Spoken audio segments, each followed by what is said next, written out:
Let's make some arroz con gandules. So tonight is New Year's Eve and we have family coming over. I know that there's a lot of versions of this and a lot of people have shared their way of making it, and I'm just going to show you mine. So in my pot, I use a little bit of vegetable oil. Once your oil is nice and hot, go ahead and put your ham in. It's just one of these. You can cut this down to half of the measurements that I'm going to give you if you want to make a smaller batch. Once that ham starts smelling good, I'm going to go ahead and I'm going to put in about 2 tablespoons of sofrito. Don't be like me. Make sure you lower your flame a little bit before you throw in the sofrito. Let that flame back up and cook all of those delicious flavors together. Now we're going to go in with some spices. Some black pepper, garlic powder.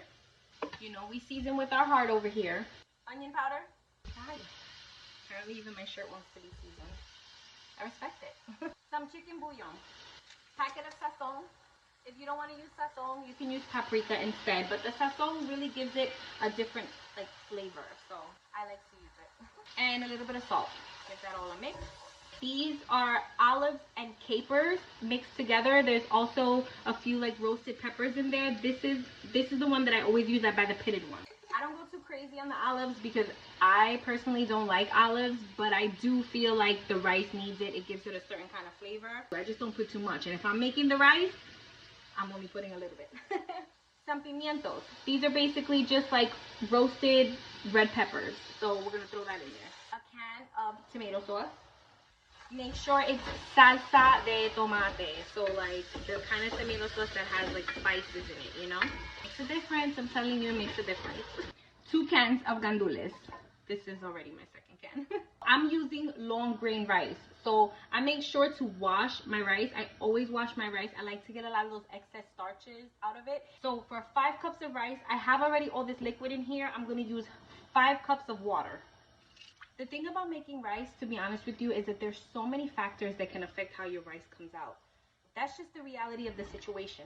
There's days where your rice is going to come out a little bit more mushy than others, even though you put the same amount of water that you did the last time. It happens. So don't be too hard on yourself. Trial and error. The only way to get it right is to try. And practice. Practice, practice, practice.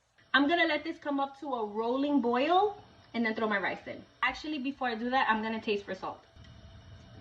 The rice can also soak up a lot of salt, so just take it easy, but be generous, if that makes sense.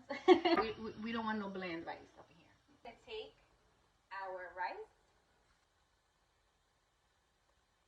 Now I'm going to leave her uncovered on about medium-high, and I'm going to let some of that water evaporate. Once I start seeing my grains of rice peeking through like this, I'm going to give it a stir.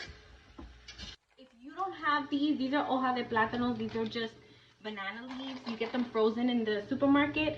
If you don't have these, it's fine. Your rice is still going to taste delicious. Don't worry. I've had this caldero for a very long time, and I will say they don't make them like they used to, okay? The lid is completely warped, so I have to put a piece of aluminum foil on here in order for my steam not to escape. So now we lower it down to low, and we just let it go nice and low and slow. I'll let you know exactly how long I cooked it for when it's all done. Okay, it's been a little over 30 minutes, so let's check on our rice. Oh, this rice looks absolutely delicious. Ooh. I'm a princess, just letting you know. Happy New Year. Family's already starting to get here, so I'm going to go ahead and give this rice a taste because I still need to get ready.